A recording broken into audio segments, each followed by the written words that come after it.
Hello everyone. This week we're going to be talking about Google Classroom. But before we create your first classroom, we're going to talk a little bit about some changes that we're making over the next few weeks. So with the first half of the class, we talked a lot about your content area, grade level stuff, unit plans, and created activities based around that. Well, now we're going to switch gears for the last half of the class and talk about professional development and create some activities using professional development. So in your teaching, I know right now you probably deal a lot with content, classroom management, learning laws, and stuff like that. Well, that's awesome, but there's also some other parts of education that you're going to have to consider throughout your career. And one of those is going to be professional development. Really, any school that you work with, to abide by these state laws, you do have to do so many hours of professional development. And one thing you'll find throughout your career is that a lot of times teachers are the ones who create this professional development. So what I'm going to do is put you guys in a scenario where you are asked to do a training class. With this class, though, you're going to deal with digital citizenship.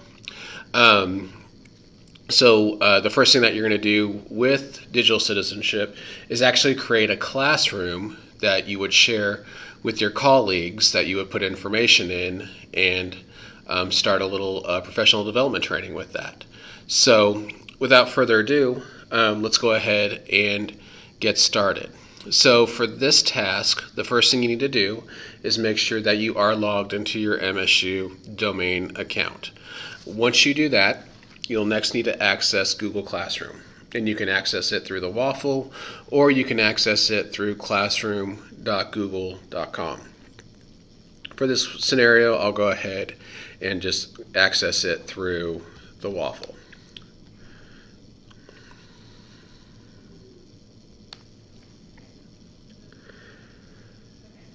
So as you can see, currently I do not have any classes available. That's because I'm creating my first one, and for you all, this should be your first one as well. So what you'll do is go to the plus, and you're going to go ahead and click Create Class. For this class, you'll see that I've given you instructions on what to name the class and what section to give it. What you're going to name it is Digital Citizenship. And for the section, you're going to go ahead and call it Professional Development 2020. And the other two, you can just go ahead and leave blank, and then just go ahead and click Create. It will take probably a few seconds to a minute to go ahead and create your class.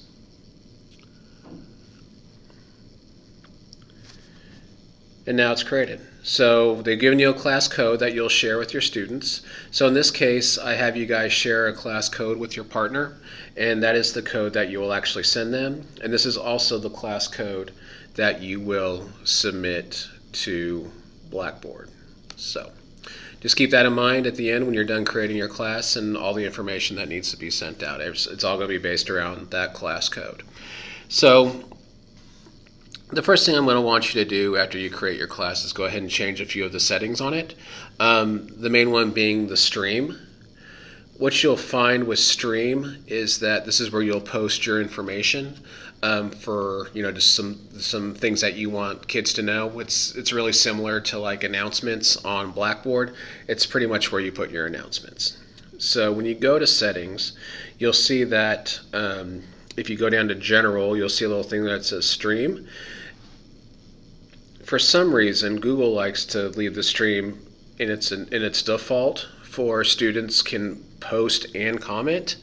I don't trust my students that much to be able to post on the stream for every student to see, but what I do is I do where students can only comment. So like let's say I make an announcement, students can put some comments on there. So the same thing that you're going to do here. So in this case, you're creating a professional development for your colleagues. It'd probably be pretty safe if they want to make announcements and comments and stuff. But in this case, just so you kind of control the announcements, you just want to go ahead and make it to where they can just comment on your announcement. So make sure that you do that. So now that you have it set to where only your students can comment, you can go ahead and click Save. And what we're going to do for the next part is go ahead and add a stream or an announcement, however you prefer. You'll do that by clicking on Share Something with Your Class. And as you can see, for this part, I want you to go ahead and put a definition of digital citizenship, and then follow it up with a question that you would ask to your students. In this case, you're going to ask it to your partner, who will, once they receive your class code, can go in and answer that question. So I did put on here that you can go ahead and copy a definition if you want from online. I went ahead and did that from dictionary.com. So what I did is I'll just go in here and paste that and go ahead and clean it up so it actually has the definition in there, and I do say to go ahead and give credit to that author. So you can just do something as simple as where the website is, and that's it. And then what we do after that is go ahead and put the question that you want to pose to your partner. So in this case, I went ahead and just asked, how can students be better digital citizens in the classroom? And actually, this is a really good question to ask before actually giving any kind of training, because what it is a lot of people have a lot of preconceived notions of what digital citizenship is and what it means to be a good digital citizen, especially at home and in the classroom. So they'll put their ideas down on what they believe, and then once they go through the training and they start to realize what digital citizenship really is, it's pretty neat to see how their answers have developed over what little bit of training they've had. So just an idea. Question you're more than welcome to use if you like, and then go ahead and post that up onto the stream. And so now it is set up to where your students can ask questions if they like.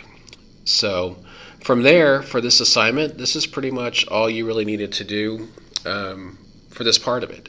Like I said, make sure that you do share the class code with your partner, as well as submit this class code onto Blackboard so I can access it. Like I said, it's important that you make sure that you use your MSU domain when creating this Google Classroom.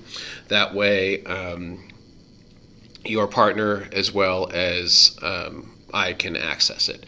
Also, remember when you do submit it to your partner that you do send it to their live.missouristate.edu email, not the one that was set up by Gmail, because you don't have access to Gmail, but of course you do have access to your Missouri State email, so make sure and send the code there.